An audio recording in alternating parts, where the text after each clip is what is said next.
The sky was dark, the air heavy with the scent of rain, as King Edward III stood by the bed of his dying mother, Queen Isabella. Her hands, once strong and elegant, now lay lifeless on the white sheets. Her breaths were shallow, each one a struggle. For a moment, the powerful King of England felt a pang of helplessness, a rare emotion that he seldom allowed himself to feel. He had been a conqueror, a leader, a father, but in this room he was just a son, watching his mother slip away. Isabella, once the fair, had been a force of nature in her youth. Beautiful, cunning, and fiercely intelligent, she had helped dethrone her husband, Edward's father, and had ruled alongside her lover, Roger Mortimer, for a time. But those days were long gone. Now she was a frail old woman, her beauty faded, her power a distant memory. Yet even in her last moments, there was a dignity about her, a strength that had never truly left her. Edward remembered the last few months, the times he had visited her, bringing her gifts of wine and exotic animals to lift her spirits. He remembered the visits from his children, the laughter and the tears, the family gatherings that seemed to mean so much to her. Even in her illness, Isabella had maintained her grace, attending the great tournament at Windsor, a final show of support for her son's kingship. But now, as the end drew near, the room was filled with the silence of the inevitable. Edward's heart ached, but he held his composure, a skill he had mastered over years of ruling. He took her hand, feeling the coldness of her skin, and whispered, "Mother, I am here. I will always be here." Isabella's eyes fluttered open, and for a moment a spark of recognition flickered in them. "Edward," she murmured, her voice barely audible. "My son, you have done well. Be strong as you have always been." Tears threatened to spill, but Edward blinked them back. "I will, Mother, I promise." She smiled, a faint, tired smile, and then her eyes closed again. The last breath she took was a gentle sigh, and then she was gone. Edward felt the weight of her hand in his, cold and still, and for the first time in years, he allowed himself to feel the full force of his grief. The news of Isabella's death spread quickly through the kingdom. Edward, despite his sorrow, handled the arrangements with the same efficiency he brought to all matters of state. He ordered the streets of London to be cleaned for the procession, and the Church of the Franciscans to be prepared for her burial. He ensured that her final wishes were respected, even the one about being buried in the tunic and mantle she had worn on her wedding day 50 years earlier. But even as he made these final arrangements, Edward's mind was already turning to the future. The French problem, which had loomed over his reign for so long, was still unresolved.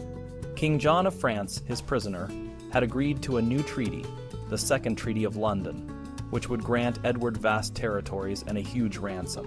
But the Dauphin and the French Estates General had refused to ratify it, and now, with Isabella's death, Edward felt a renewed determination to see his plans through. The army was already being assembled, and Edward's sons, eager to prove themselves, were ready to join the campaign. The king had learned from his past mistakes, and this time he was better prepared. He had mobile forges, portable corn mills, and a vast supply of food and equipment. The French kingdom was in chaos, its economy shattered, and its people suffering. Edward knew that this was his chance to finally bring the war to an end, to achieve the victory that had eluded him for so long. As the rain began to fall outside, Edward stood by his mother's grave, his resolve hardening. He would honor her memory by finishing what he had started. The campaign ahead would be brutal, but he was ready. The time for negotiations was over. It was time for action. The Dauphin, the heir to the French throne, had made a grave mistake. He realized too late that he had no way to resist the English invaders. His father, the King of France, had sent back his best advisors from England, only to strip them of their power. These advisors tried to help by ordering people to abandon their homes and seek safety in walled towns or religious sanctuaries. If the town walls were too damaged to defend, the townspeople were told to leave before the invaders arrived. The French government could only hope, defend Paris, and pray. Their prayers were answered. Rain started pouring down, making the roads turn into mud. This slowed down King Edward III's English army, which could only move about 10 miles a day. The English soldiers, drenched and uncomfortable, ransacked deserted villages, while their commanders, including the Prince of Wales, were miserable. The rain made the situation worse, and the army's progress was slow. It took them a whole month to reach their main target, the city of Rheims. Rheims was a special place. It was where French kings were crowned. Edward had brought a crown with him, intending to mock the French by crowning himself there. He wanted to show his dominance over the French monarchy and prove his right to rule Gascony and other French land. The English army surrounded Rheims, with different leaders taking positions around the city. Inside Rheims, the citizens were terrified. The archbishop, a proud man, refused to use church buildings for military purposes. But Gautier de Chatelain, a strong leader, organized the city's defense. He made the walls stronger, fortified church towers, and organized the citizens into defensive units. He even blocked streets with chains and requisitioned horses, including those belonging to the archbishop. The city was ready to defend itself.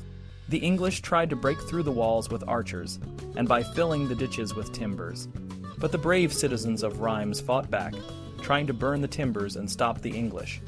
The rain, cold, and lack of food made it hard for the English. After 2 days of intense fighting, Edward realized that a long siege would be necessary. He knew that a siege could last for a year, giving the French time to gather a strong army and attack his supply lines. He also knew that even if he won, Rheims would be strategically useless. So he decided to move his army towards Paris instead.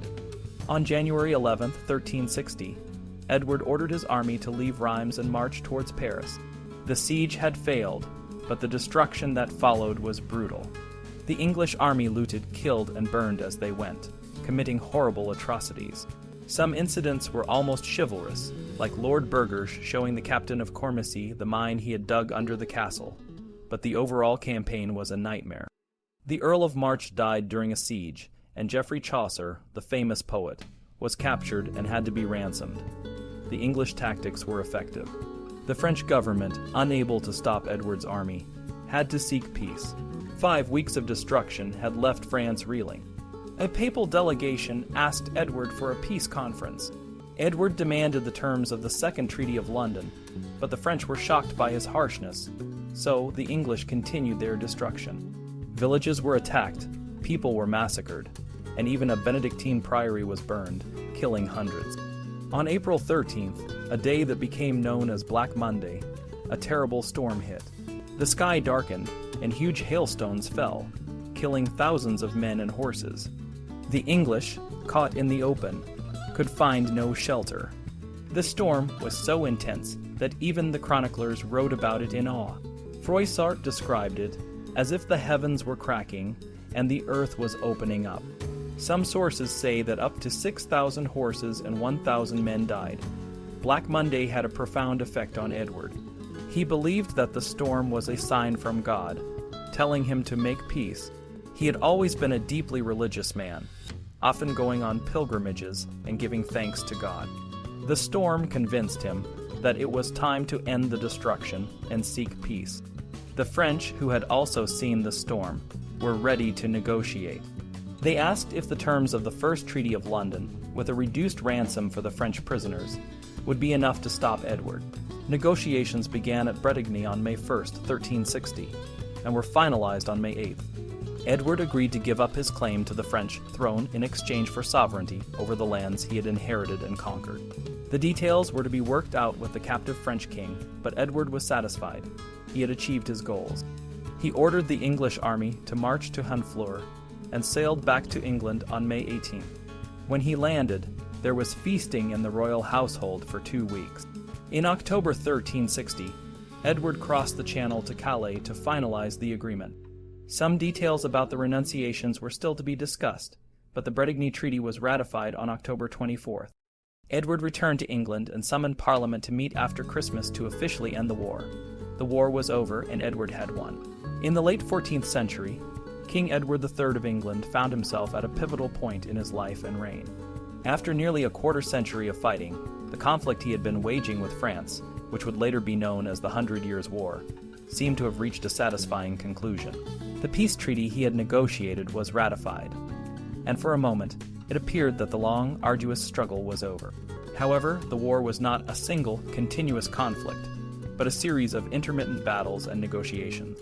Each phase had its own reasons, and the first phase was primarily a rivalry between Edward and Philip de Valois, with Edward's claim to the French throne serving as a means to an end rather than a primary goal. By 1360, Edward was nearly 50, and the years of war had taken their toll. His health was declining, and his wife, Queen Philippa, was also unwell. Edward's focus shifted from warfare to more peaceful pursuits, such as building projects and enjoying the company of his family. One of his first acts upon returning to England was to merge his household with Philippa's, signaling a new phase in their lives together. He was ready to enjoy the fruits of his labor and create lasting legacies, like the magnificent buildings he had started, including Windsor Castle and Queenborough. During the Christmas of 1360, Edward and Philippa hosted a grand gathering at Woodstock, where they welcomed their children and even the King of France. Edward wore a special coat made of black satin, embroidered with the image of Woodbine, a climbing plant, and the motto, Siker as ye woodbind, seeking like the woodbine. This motto, the fourth and last of his reign, was perhaps a reflection on his life. From a young, frightened king under the thumb of Mortimer to a powerful and successful ruler, Edward had always been seeking his path, like the climbing vine, discovering and adapting as he went. With the war seemingly over, Edward turned his attention to governance and building. He focused on completing his ambitious projects and strengthening the legal and administrative systems of his kingdom. In 1361, he called a parliament that was more than just a celebration of peace. It was a time to address the needs of the people and pass important laws. The parliament reinforced the statute of laborers, renewed regulations on weights and measures, and passed laws to prevent the export of corn and to ensure that jurors were not bribed. Most significantly, it established the role of justices of the peace, who would handle minor crimes at the local level, a system that would last for centuries.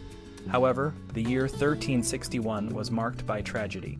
Many of Edward's close friends and allies, including the Earl of March, the Earl of Northampton, and Sir John Beauchamp, died. The most devastating loss was the death of his trusted friend and cousin, John of Gaunt, Duke of Lancaster. Lancaster had been a key figure in Edward's court, a brave and wise warrior, and a close confidant.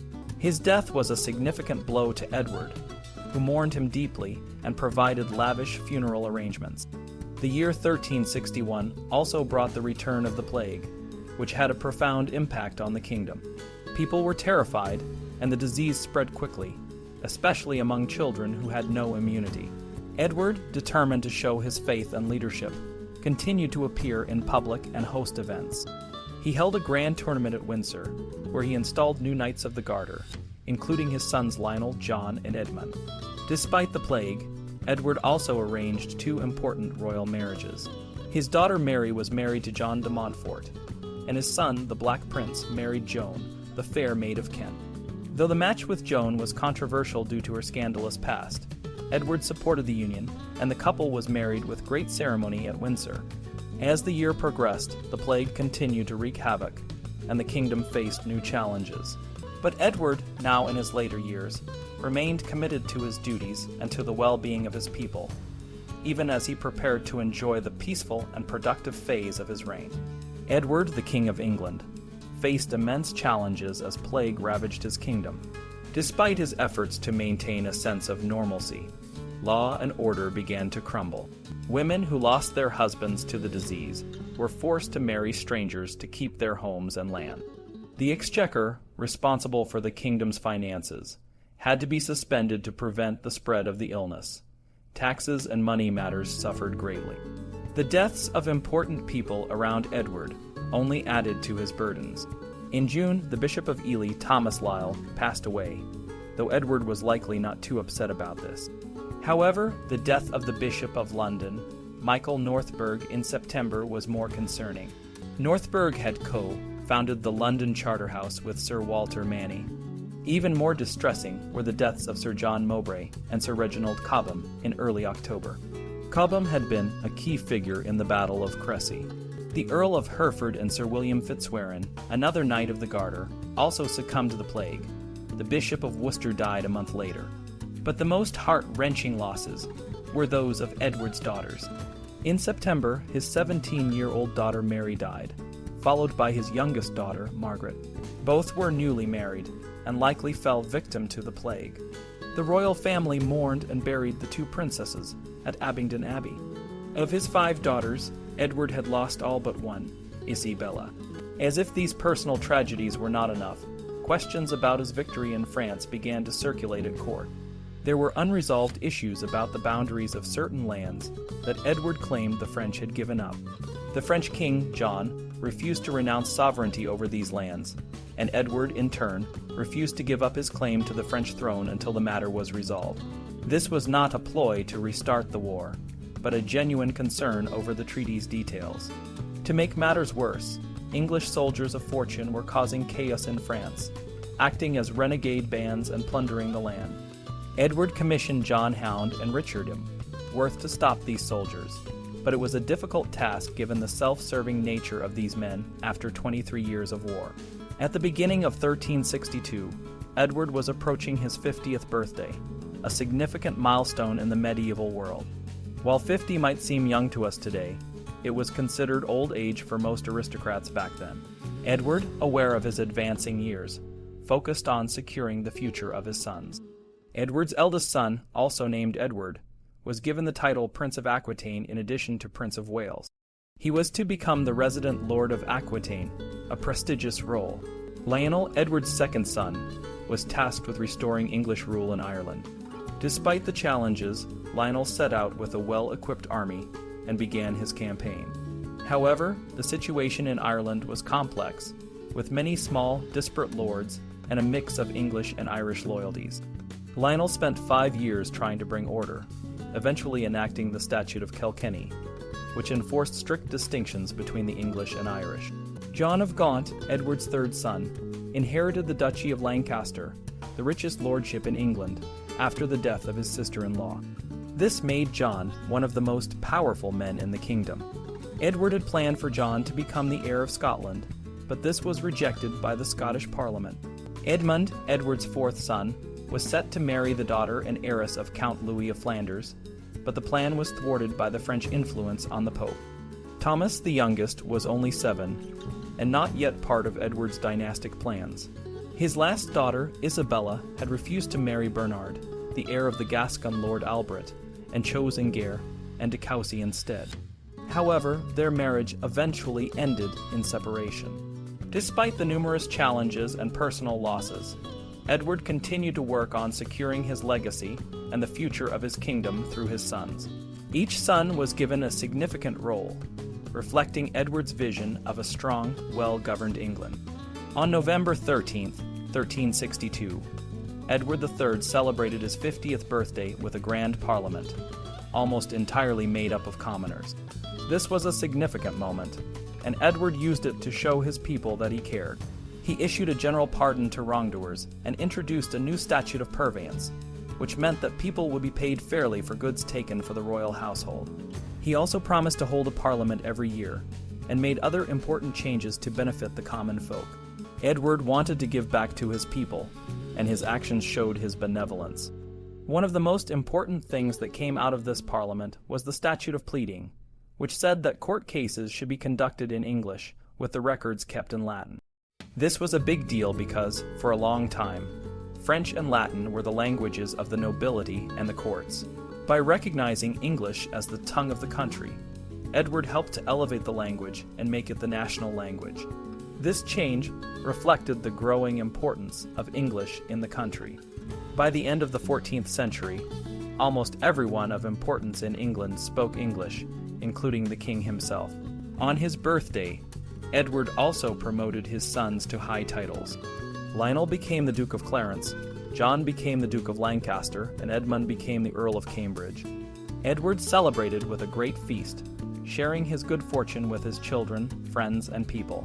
As Edward entered his 50s, he was at the height of his power. He was admired and respected, but he had achieved most of his life's ambitions. He no longer yearned for more victories or accolades.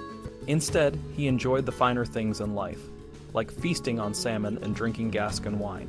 His focus shifted from the battlefield to his personal interests, such as building, hunting, and falconry. He spent a lot of money on his hobbies, maintaining a large staff of huntsmen and falconers. However, the responsibilities of kingship were still heavy. Edward could not simply retire and enjoy his leisure. He had to maintain his image as a strong and capable leader.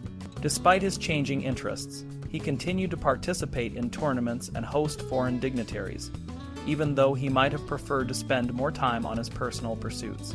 By the mid-1360s, Edward's health may have been starting to decline, though he didn't show it. He still ordered new war armor and hosted grand events, but the frequency of these activities decreased. He began to focus more on conservative policies, such as setting prices for goods and creating sumptuary laws that dictated what people of different social classes could wear and eat. These laws reflected his desire to maintain the social order as he remembered it from his younger days. Edward's political ambition also seemed to wane.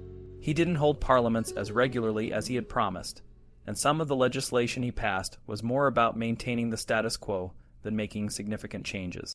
For example, he encouraged men to practice with the longbow to keep the tradition of English military prowess alive. He also approved the Statute of Kilkenny, which divided Ireland into areas under English control and those that were not. While these decisions were practical, they showed a more conservative approach to governance. Despite these changes, Edward remained a respected and feared king. He had fulfilled many of the hopes for his reign, and his legacy was secure. As he aged, he continued to enjoy the fruits of his labor, but the drive that had defined his early years was gradually fading. Edward's reign was one of great achievements, and his later years were a time of reflection and enjoyment.